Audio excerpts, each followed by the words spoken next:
அன்பு சொந்தங்கள் அனைவருக்கும் வணக்கம். அஸ்வினி நட்சத்திரக்காரர்கள் கேது பகவானை வணங்க வேண்டும். அந்த கேது பகவானை குறிப்பாக மாலை நேரங்களில் வழிபாடு செய்வது நல்லது. தினந்தோறும் வழிபாடு செய்தாலும் மிக நல்லது. அல்லது செவ்வாயன்று அதிகாலையில் பண்ணலாம். கேது பகவானை வணங்க செவ்வாய்க்கிழமை உகந்த நாள்தான்.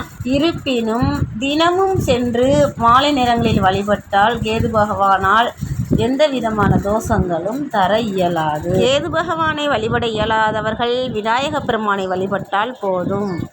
இதுபோக ராசிநாதன் செவ்வாய் பகவானான செவ்வாய் பகவானையும் செவ்வாய்க்கிழமை அன்று வணங்க சிறப்பு. செவ்வாய்க்கிழமை என்று செவ்வாய் பகவான் கிடைக்கவில்லை, எங்கள் ஊரில் நவக்கிரகம் இல்லை எனில் முருகர் வழிபாட்டை மேற்கொண்டாலே போதும், எல்லாம் நன்மையே நடக்கும். அஸ்வினி நட்சத்திரக்காரர்களுக்கு இதில் ராசி அதிபதியும் நட்சத்திர அதிபதியும் தான் குறிப்பிட்டுள்ளேன். ஏனெனில் அவர்கள் சுயஜாதகத்தை பார்த்தால்தான் லக்னாதிபதியை கண்டுபிடிக்க முடியும். சுயஜாதகத்தை பார்த்தவர்கள் லக்னாதிபதி யார் என்று பார்த்து அந்த கடவுளையும் வணங்குங்கள், நன்மையே நடக்கும்.